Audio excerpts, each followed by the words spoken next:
Hello, everybody. Yes, it's still COVID season, and I think I've had my 10th COVID test today. It leaves your nose a little sore, so if I sound like I have a cold, it's just because I got my COVID test about 20 minutes ago. I wanted to introduce this book because it came to me from Reverend Bob, and it's the next book that we're going to be reading in the book club, and it's by a gentleman by the name of Bob Goff, and it's the title of it. It's called Everybody Always. And one of the things that just got my attention was that, since there's so much divisiveness in our country right now, and how we can, pick apart people easily, because that's the easiest thing to do instead of lifting them up. The first chapter is called Creepy People. So I thought it was so appropriate because we can label others, people that we don't know, people that are we perceive to be sort of scary. I hope that's not a bug. But it's called Creepy People. And I thought, wow, how appropriate. But I wanted to read a few things out of the book that just sort of hit me hard. And I hope that you enjoy it. You don't have to read the book, but it's a good book if in case you do. Creepy People. Because the people I loved were kind and wonderful, they made sure they told me what a great job I was doing loving them. What I've come to realize, though, is that I was avoiding people I didn't understand and the ones who lived differently than me. And here's why. Some of them, and this is my words, just creeped me out. Sure, I was polite to them, but sadly, I've spent my whole life avoiding the people Jesus spent his whole life engaging. God's idea isn't that we just give and receive love, but that we actually become love. People who are becoming love see the beauty in others, even when their off-putting behavior makes for a pretty weird mask. When Jesus told his friends, can be summed up in this way.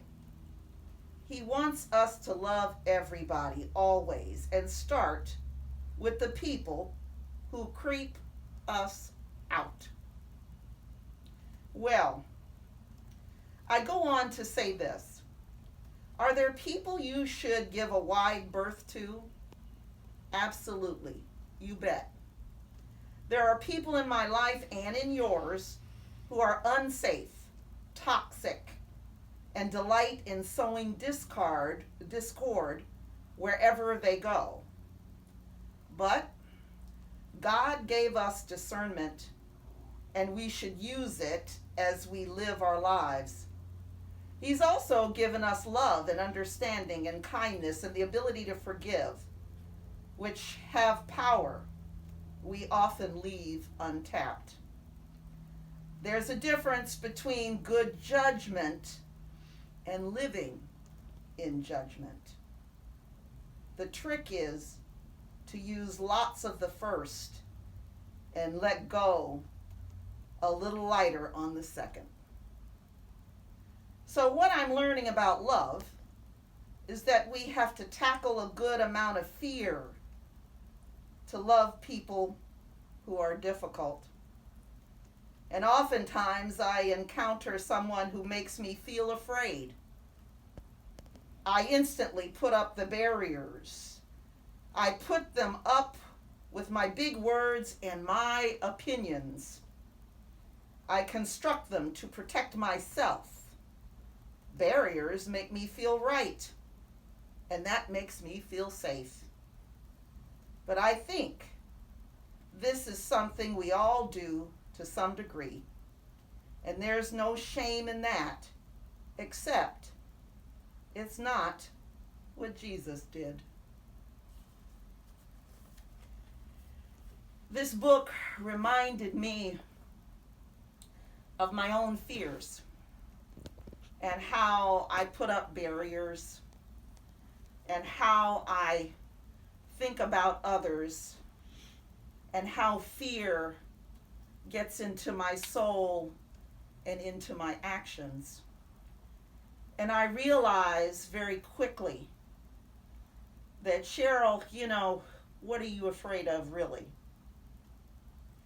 I remember once when my daughter was about 4 years old, and she was swinging on the monkey bars at a park, and my mother was sitting right next to me.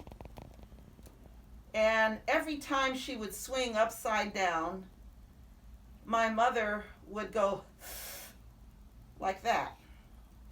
And she would swing upside down and then get the next bar and put her foot under the next one and then swing again. So she would sort of make a way at the end of the monkey bars. And then her last swing, at 4 years old, was to catch herself and then let herself jump to the ground.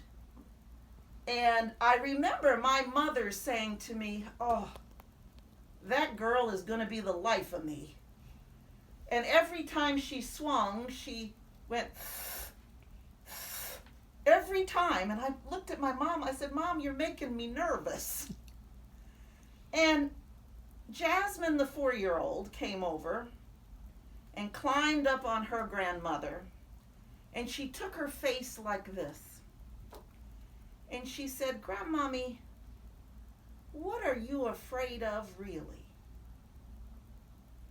And so every time I meet a creepy type person that maybe makes me feel a little unsafe, or maybe I realize I don't know enough about them, or maybe I'm just afraid of their opinions, I take my own face and go, "Girl, what are you really afraid of?"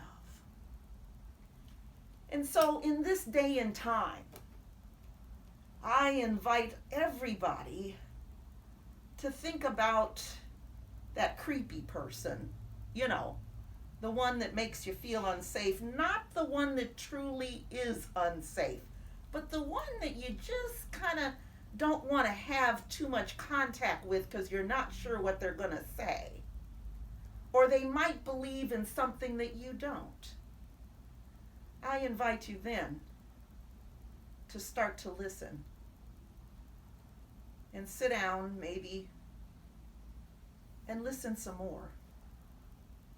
Because I kind of think maybe Jesus would do that. Have a wonderful day today. And think about that creepy person. And figure out how you're going to handle it. Love everybody. I miss y'all that don't come. And I'll see you later.